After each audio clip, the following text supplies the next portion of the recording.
Azad ICS ಅಕಾಡೆಮಿಗೆ ಎಲ್ಲರಿಗೂ ಸ್ವಾಗತ. ಇವತ್ತು ನಾವು ಮಾರ್ಚ್ ತಿಂಗಳಿನ 17ನೇ ತಾರೀಕಿನ ದ ಹಿಂದೂ ನ್ಯೂಸ್ ಪೇಪರ್ ಅಲ್ಲಿ ಬಂದಿರೋ ಇಂಪಾರ್ಟೆಂಟ್ ಆರ್ಟಿಕಲ್ಸ್ ನೋಡೋಣ. ಇವತ್ತು ನಾವು ಯಾವ್ಯಾವ ಆರ್ಟಿಕಲ್ ಬಗ್ಗೆ ನೋಡ್ತಾ ಇದೀವಿ ಅಂದ್ರೆ, ಒಂದು medical termination of pregnancy bill, ಇದು ನಮಗೆ ಪ್ರಿಲಿಮ್ಸ್ ಅಲ್ಲಿ ಹಾಗೂ GS2 ನಲ್ಲಿ ಮತ್ತು ಎಥಿಕ್ಸ್ ಅಲ್ಲಿ ಹೆಲ್ಪ್ ಆಗುತ್ತೆ. ಇನ್ನ ಎರಡನೇ ಆರ್ಟಿಕಲ್ ಬಂದ್ಬಿಟ್ಟು ಬ್ರಿಟನ್ನಿನ ಫಾರಿನ್ ಪಾಲಿಸಿ ಬಗ್ಗೆ ನೋಡ್ತೀವಿ. ಇದು ಪ್ರಿಲಿಮ್ಸ್ ಅಲ್ಲಿ ಸ್ಟೇಟ್ಮೆಂಟ್ ತರ ಕ್ವಶನ್ ಅಲ್ಲಿ ಬರ್ಬೋದು ಅಥವಾ GS2 ಇಂಟರ್ನ್ಯಾಷನಲ್ ರಿಲೇಷನ್ಸ್ ಅಲ್ಲೂ ಕೇಳಬಹುದು. IQAir ಅನ್ನೋ ಒಂದು ಸಂಸ್ಥೆ ಒಂದು ರಿಪೋರ್ಟ್ ನ ರಿಲೀಸ್ ಮಾಡಿದೆ. ಎಲ್ಲಿ ಹೆಲ್ಪ್ ಆಗುತ್ತಪ್ಪ ಅಂದ್ರೆ ಪ್ರಿಲಿಮ್ಸ್ ಮತ್ತು GS3 ಎನ್ವಿರಾನ್ಮೆಂಟ್ ಅಲ್ಲಿ ಹೆಲ್ಪ್ ಆಗುತ್ತೆ. ಇನ್ನು ಮುಲ್ಲ ಪೆರಿಯಾರ್ ಡ್ಯಾಮ್ ಅಂತ ಒಂದು ಆರ್ಟಿಕಲ್ ಬಂದಿದೆ. ಆಮೇಲೆ ರೂಲ್ ಕರ್ವ್ ಅಂತ ಒಂದು ಕಾನ್ಸೆಪ್ಟ್ ಕೂಡ ಡ್ಯಾಮ್ ಸಂಬಂಧಪಟ್ಟಿರೋದು. ಸೊ ಇದು ನಮ್ಗೆ ಪ್ರಿಲಿಮ್ಸ್ ಅಲ್ಲಿ GS1 ನಲ್ಲಿ ಮತ್ತು GS3 ನಲ್ಲಿ ಹೆಲ್ಪ್ ಆಗುತ್ತೆ. ವರ್ಲ್ಡ್ ಎನರ್ಜಿ ಟ್ರಾನ್ಸಿಷನ್ ಔಟ್ಲುಕ್ ಅಂತ ಒಂದು ರಿಪೋರ್ಟ್ ಬಂದಿದೆ. ಇದನ್ನ ಐರೀನಾ ಅನ್ನೋ ಒಂದು ಸಂಸ್ಥೆ ರಿಲೀಸ್ ಮಾಡಿದೆ. ಇದು ನಮ್ಗೆ ಪ್ರಿಲಿಮ್ಸ್ ಅಲ್ಲಿ ಹಾಗೂ GS3 ಎನ್ವಿರಾನ್ಮೆಂಟ್ ಅಲ್ಲಿ ಹೆಲ್ಪ್ ಆಗುತ್ತೆ. ಸೆರೆಬ್ರಲ್ ವೈನ್ ಥ್ರೋಂಬೋಸಿಸ್ ಅಂತ, ಇದು ನಮ್ಗೆ ಪ್ರಿಲಿಮ್ಸ್ ಅಲ್ಲಿ GS3 ನಲ್ಲಿರೋ ಸೈನ್ಸ್ ಅಂಡ್ ಟೆಕ್ ಪಾರ್ಟ್ ಗೆ ಹೆಲ್ಪ್ ಆಗುತ್ತೆ. ಡ್ಯೂ ಪ್ರೊಸೆಸ್ ಆಫ್ ಲಾ ಅಂತ ಕೂಡ ಒಂದು ಆರ್ಟಿಕಲ್ ಬಂದಿದೆ. ಇದಕ್ಕೆ ರಿಲೇಟೆಡ್ ಆಗಿರೋ ಒಂದು ಆರ್ಟಿಕಲ್ ಬಂದಿದೆ. ಇದು ನಮ್ಗೆ ಪ್ರಿಲಿಮ್ಸ್ ಅಲ್ಲಿ ಹೆಲ್ಪ್ ಆಗುತ್ತೆ ಅಥವಾ ಪೊಲಿಟಿ ಅಂಡ್ ಗವರ್ನೆನ್ಸ್ ಅಲ್ಲಿ ಹೆಲ್ಪ್ ಆಗುತ್ತೆ. ಇನ್ನ ಮೊದಲನೇ ಆರ್ಟಿಕಲ್ ನೋಡೋಣ. Rajya Sabha passes medical termination of pregnancy bill ಅಂತ ಮೊದಲನೇ ಆರ್ಟಿಕಲ್. ಇದು medical termination of pregnancy bill 1971 ಅನ್ನ ಅಮೆಂಡ್ ಮಾಡುತ್ತಾ ಇದೆ. ಸೊ ಇದನ್ನ ಲಾಸ್ಟ್ ಇಯರ್ ಮಾರ್ಚ್ ಅಲ್ಲೇ ಲೋಕಸಭೆಯಲ್ಲಿ ಪಾಸ್ ಮಾಡಿದ್ರು. ಇವಾಗ ರಾಜ್ಯಸಭೆಯಲ್ಲಿ ಪಾಸ್ ಮಾಡಿದ್ದಾರೆ. ಇನ್ನ ಪ್ರೆಸಿಡೆಂಟ್ ಅಸೆಂಟ್ ಏನಾದ್ರು ಸಿಕ್ತು ಅಂದ್ರೆ, ಪ್ರೆಸಿಡೆಂಟ್ ಅಸೆಂಟ್ ಬಗ್ಗೆ ಮಾತಾಡೋ ಆರ್ಟಿಕಲ್ ಯಾವುದು? ಆರ್ಟಿಕಲ್ 111. ಪ್ರೆಸಿಡೆಂಟ್ ಅಸೆಂಟ್ ಸಿಕ್ತು ಅಂದ್ರೆ ಇದು ಆಕ್ಟ್ ಆಗುತ್ತೆ. ಸೊ ಅಮೆಂಡ್ಮೆಂಟ್ ಅಲ್ಲಿರೋ ಪ್ರಾವಿಷನ್ಸ್ ಏನೇನು ಅಂತ ನೋಡೋಣ. ಇವಾಗ medical termination of pregnancy bill 1971 ಅಡಿಯಲ್ಲಿ ಪ್ರೆಗ್ನೆನ್ಸಿನ ಅಬಾರ್ಟ್ ಮಾಡಬೇಕು ಅಂತ ಏನಾದ್ರು ಪರಿಸ್ಥಿತಿ ಬಂದ್ರೆ 12 ವೀಕ್ಸ್ ಒಳಗಡೆ ಇದ್ರೆ ಒಬ್ಬ ಡಾಕ್ಟರ್ ಬೇಕಾಗ್ತಾರೆ. 12 to 20 ವೀಕ್ಸ್ ಟೈಮ್ ಪೀರಿಯಡ್ ಆಗಿದ್ರೆ 2 ಡಾಕ್ಟರ್ಸ್ ಪ್ರಿಸ್ಕ್ರಿಪ್ಷನ್ ಬೇಕಾಗುತ್ತೆ ಟರ್ಮಿನೇಟ್ ಮಾಡಕ್ಕೆ ಪ್ರೆಗ್ನೆನ್ಸಿನ. ಇವಾಗ ಹೊಸ ಬಿಲ್ ಏನೇನ್ ಕೊಡ್ತಾ ಇದೆ ಅಂದ್ರೆ ಪ್ರಾವಿಷನ್ಸ್ ನ ಅಪ್ ಟು 20 ವೀಕ್ಸ್ ಒಬ್ಬರೇ ಡಾಕ್ಟರ್ ಸಾಕು ಅಂತ ಹೇಳ್ತಿದೆ.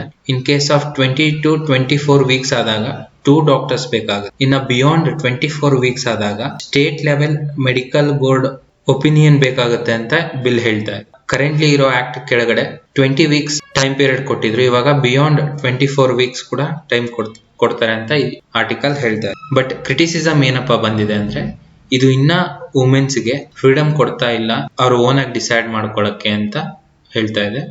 ಯಾಕೆ ಆ ತರ ಕ್ರಿಟಿಸೈಸ್ ಮಾಡಿದ್ದಾರೆ ಅಂದ್ರೆ, 24 ವೀಕ್ಸ್ ಆದ್ಮೇಲೆ ಮೆಡಿಕಲ್ ಬೋರ್ಡ್ ಅವರ ಒಪಿನಿಯನ್ ತಗೊಳ್ಳೇಬೇಕಾಗುತ್ತೆ. ಆ ಕಾರಣದಿಂದ ಇದು ಇನ್ನ ವುಮೆನ್ ಗೆ ಸ್ವಂತ ಡಿಸಿಷನ್ ತಗೊಳಕ್ ಪ್ರೊವಿಷನ್ ಕೊಡ್ತಾ ಇಲ್ಲ ಅಂತ ಈ ಆರ್ಟಿಕಲ್ ಹೇಳ್ತಾ ಇದೆ. ಇನ್ನು ಮುಂದಿನ ಆರ್ಟಿಕಲ್ ನೋಡೋಣ. UK turns to Indo Pacific in post Brexit foreign policy ಅಂತ ಈ ಆರ್ಟಿಕಲ್ ಇದೆ. ಇದು ಯಾವ್ದ್ರ ಬಗ್ಗೆ ಹೇಳುತ್ತೆ ಅಂದ್ರೆ, ಬ್ರಿಟನ್ನಿನ ಹೊಸ ಫಾರಿನ್ ಪಾಲಿಸಿ ಬಗ್ಗೆ ಹೇಳ್ತಾ ಇದೆ. ಈ ಫಾರಿನ್ ಪಾಲಿಸಿ ಪ್ರಕಾರ ಬ್ರಿಟನ್ ನ್ಯೂಕ್ಲಿಯರ್ ವಾರ್ ಹೆಡ್ಸ್ ನ 40% ಅಷ್ಟು ಜಾಸ್ತಿ ಮಾಡ್ಕೊಳ್ತಿದೆ. ಯಾಕೆ ಅಂದ್ರೆ, ಒಂದು ಗ್ಲೋಬಲ್ ಸೆಕ್ಯೂರಿಟಿ ಥ್ರೆಟ್ಸ್ ಜಾಸ್ತಿ ಆಗ್ತಾ ಇರೋ ಕಾರಣ, ಹಾಗೆ ರಷ್ಯಾನ ರೀಜನಲ್ ಥ್ರೆಟ್ ಅಂತ ಕರೆದು US ಜೊತೆ ಸ್ಟ್ರಾಂಗ್ ಟೈಸ್ ನ ಮೇಂಟೈನ್ ಮಾಡ್ತಾ ಇದೆ. ಕೋಲ್ಡ್ ವಾರ್ ಆದ್ಮೇಲೆ ಬಂದಿರೋಂತ ಅತಿ ದೊಡ್ಡ ಫಾರಿನ್ ಪಾಲಿಸಿ ಆಗಿದೆ ಇವಾಗ ರೀಸೆಂಟ್ ಆಗಿ ಟೇಬಲ್ ಮಾಡಿರೋ ಫಾರಿನ್ ಪಾಲಿಸಿ.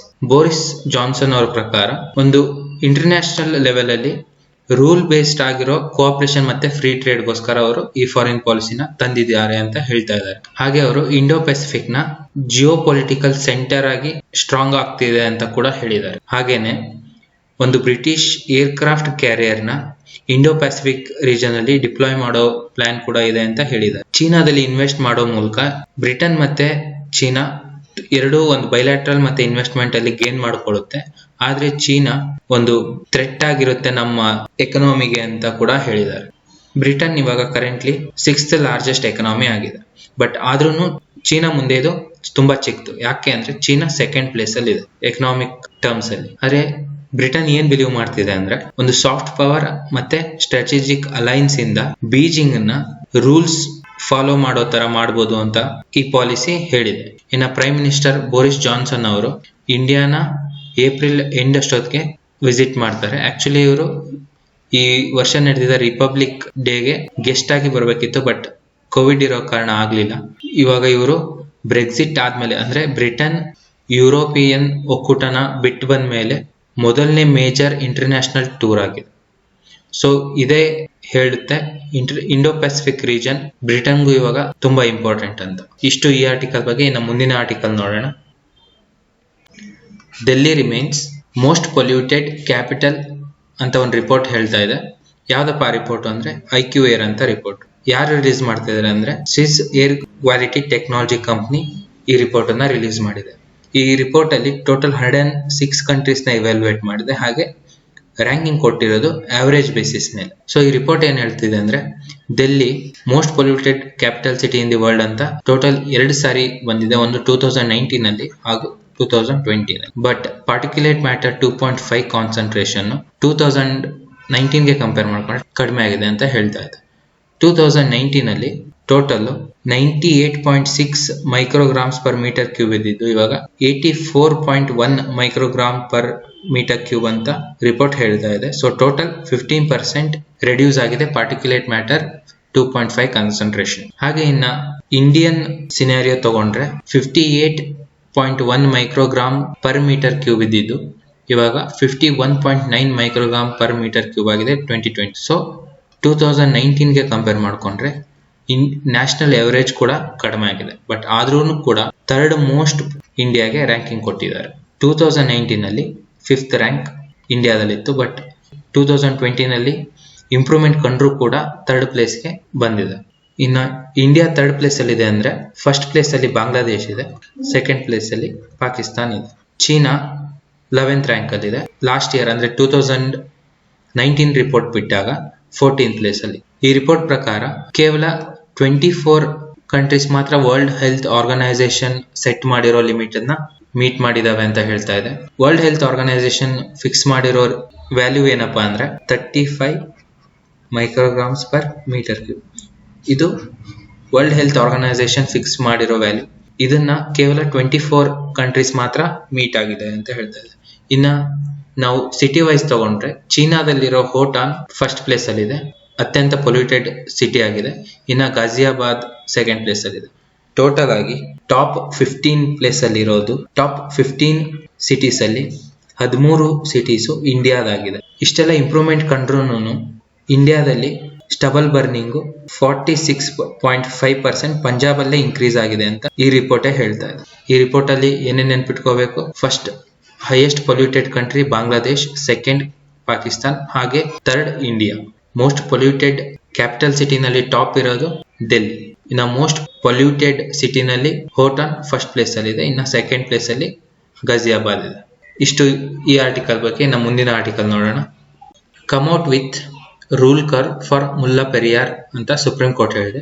ಈ ಆರ್ಟಿಕಲ್ ನೋಡೋದಕ್ಕಿಂತ ಬದಲು ನಾವು ಒಂದು ರೂಲ್ ಕರ್ವ್ ಅಂದ್ರೇನು, ಆಮೇಲೆ ಮುಲ್ಲಾ ಪೆರಿಯಾರ್ ಅಂದ್ರೆ ಎಲ್ಲಿ ಬರುತ್ತೆ ಅಂತ ನೋಡೋಣ. ಫಸ್ಟ್ ರೂಲ್ ಕರ್ವ್ ಅಂದ್ರೆ ಇದೊಂದು ಡ್ಯಾಮ್ ಅಲ್ಲಿ ಎಷ್ಟು ಅಮೌಂಟ್ ವಾಟರ್ ಇರಬೇಕು ಅನ್ನೋದನ್ನ ಡಿಸೈಡ್ ಮಾಡೋದು ಒಂದು ಕ್ರೈಟೀರಿಯಾ.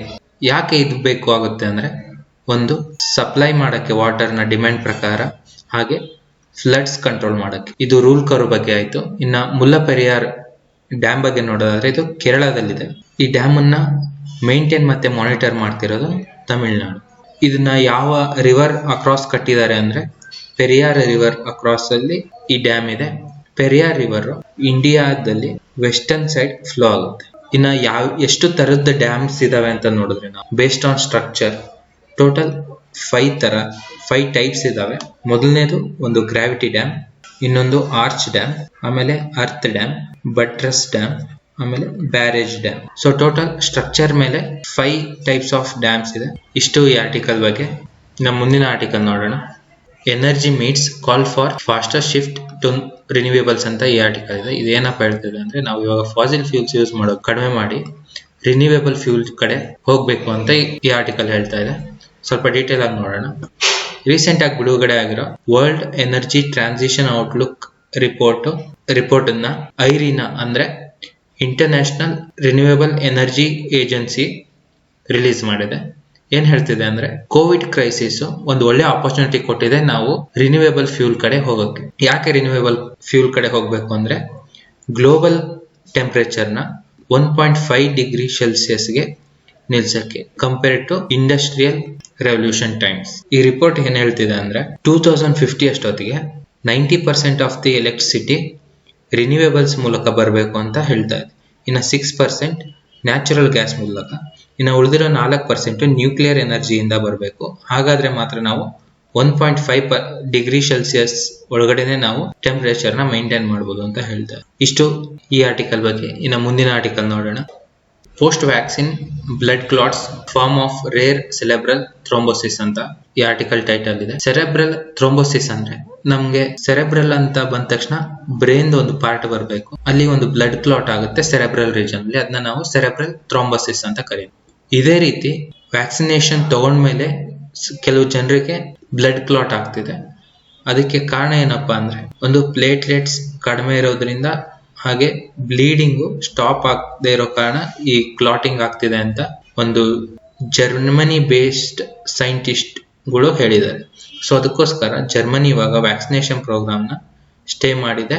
ಹಾಗೆ ಯುರೋಪಿಯನ್ ಮೆಡಿಕಲ್ ಏಜೆನ್ಸಿಗೆ ಒಂದ್ಸರಿ ಫುಲ್ ಚೆಕ್ ಮಾಡಕ್ಕೆ ಹೇಳಿದೆ. ಇದನ್ನ ಹೇಳಕ್ಕೆ ಕಾರಣ ಏನಂದ್ರೆ ಸೆರೆಬ್ರಲ್ ಥ್ರೋಂಬೋಸಿಸ್ ಅನ್ನೋದು ಒಂದು ಬ್ಲಡ್ ಕ್ಲಾಟ್ಗೆ ಸಂಬಂಧಪಟ್ಟಿರುವಂತ ಒಂದು ಸಿಚುವೇಶನ್ ಆಗಿದೆ.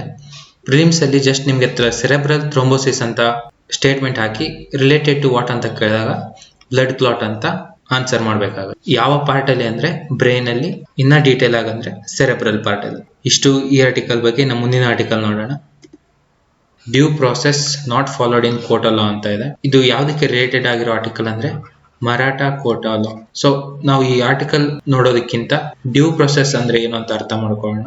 ನಮ್ಗೆ ಇಂಡಿಯನ್ ಕಾನ್ಸ್ಟಿಟ್ಯೂಷನ್ ನಲ್ಲಿ ಆರ್ಟಿಕಲ್ 21 ನಲ್ಲಿ ಪ್ರೊಸೀಜರ್ ಎಸ್ಟಾಬ್ಲಿಷ್ಡ್ ಬೈ ಲಾ ಹಾಗೆ ಡ್ಯೂ ಪ್ರೊಸೆಸ್ ಆಫ್ ಲಾ ಅಂತ ಬರುತ್ತೆ. ಪ್ರೊಸೀಜರ್ ಎಸ್ಟಾಬ್ಲಿಷ್ಡ್ ಬೈ ಲಾ ಅಂತ ಏನಪ್ಪಾ ಅಂದ್ರೆ ಯಾವುದೇ ಒಂದು ಲೆಜಿಸ್ಲೇಷನ್ ಅಥವಾ ಯಾವುದೇ ಒಂದು ಲಾ ಮಾಡಿದಾಗ ಅದರಲ್ಲಿ ಮೆನ್ಷನ್ ಮಾಡಿರೋ ಪ್ರೊಸೆಸ್ ನ ಫಾಲೋ ಮಾಡಿದ್ರೆ ಸಾಕು, ಅದು ಪ್ರೊಸೀಜರ್ ಎಸ್ಟಾಬ್ಲಿಷ್ಡ್ ಬೈ ಲಾ ಅನ್ನೋ ಕಾನ್ಸೆಪ್ಟ್ ನ ಫುಲ್ಫಿಲ್ ಮಾಡುತ್ತೆ. ಡ್ಯೂ ಪ್ರೊಸೆಸ್ ಆಫ್ ಲಾ ಏನಪ್ಪಾ ಅಂದ್ರೆ ಒಂದು ಪ್ರೊಸೀಜರ್ ಎಸ್ಟಾಬ್ಲಿಷ್ಡ್ ಬೈ ಲಾ ನ ಫಾಲೋ ಮಾಡಬೇಕು. ಅದಲ್ದೇನೆ ಆ ಲೆಜಿಸ್ಲೇಷನ್ ನಲ್ಲಿ ಇನ್ಇಕ್ವಾಲಿಟೀಸ್ ಇರಬಾರ್ದು, ಹಾಗೆ ಆರ್ಬಿಟ್ರರಿ ಡಿಸಿಷನ್ ಆಗಿರಬಾರ್ದು ಅಂತ ಹೇಳೋ ಕಾನ್ಸೆಪ್ಟೇ ಡ್ಯೂ ಪ್ರೊಸೆಸ್ ಆಫ್ ಲಾ.